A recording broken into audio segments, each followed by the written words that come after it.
Plus de 2 millions de signatures pour l'affaire du siècle, la plus grosse pétition jamais réalisée en France. Millions of climate protesters rising around the world. Des centaines de milliers d'étudiants et lycéens prêts à faire grève pour leur avenir. Nous sommes de plus en plus nombreux à être conscients des enjeux liés au dérèglement climatique, dont la gravité sans précédent nécessite une mobilisation sans précédent. Il ne s'agit plus seulement de la survie de nos enfants ou de nos petits-enfants, mais il s'agit de la nôtre. Notre société est au bord d'une falaise climatique qui laisse aisément apercevoir un effondrement économique, social et écologique. Et pourtant, alors que nous ne cessons de prouver que nous sommes prêts à changer nos comportements pour préserver la vie sur Terre, une action arrogante et suicidaire de nos gouvernements reste palpable. Notre champion de la Terre s'est montré plus fort en berceuse mythomane qu'en actions véritables qui se font attendre. Pourtant, des tas de propositions et de projets alternatifs existent grâce aux travaux de chercheurs et de citoyens engagés. Or, très peu de citoyens connaissent aujourd'hui les mesures pour décarboner en profondeur l'électricité, mais aussi les transports, l'industrie, le bâtiment, l'agriculture. Non seulement c'est possible, mais ces mesures pourraient sauver des millions de vies en cas d'effondrement. Alors il est temps de faire connaître ces mesures. Diffuser les alternatives, qu'on puisse en débattre partout, sur les ronds-points, sur les réseaux, dans les foyers, dans les rues.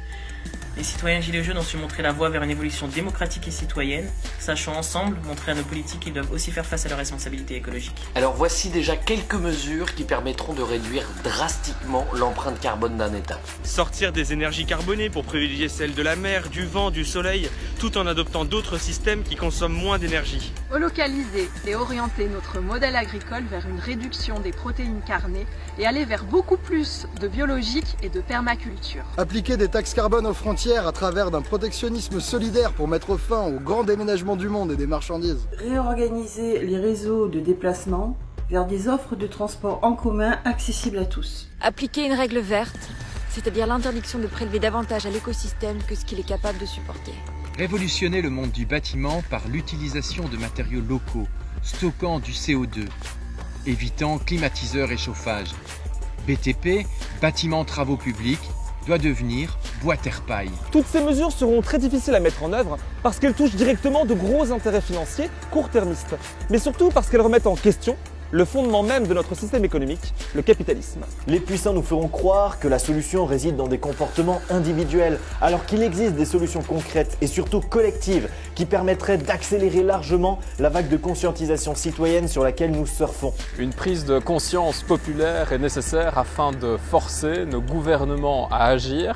Il ne s'agit plus de signer des pétitions, mais bien d'une mobilisation physique de masse afin d'interpeller les élus et de forcer l'application d'une volonté citoyenne nécessaire et légitime.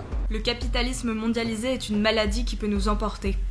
Nous ne guérirons qu'en mettant en place une économie relocalisée, profitable à tous et créatrice de liens. Il faut donc que l'économie de marché se soumette enfin à la décision politique, libérée des lobbies et avec la participation des citoyens pour instaurer une répartition des richesses équitable et opérer l'urgente et impérieuse nécessité de la transition écologique.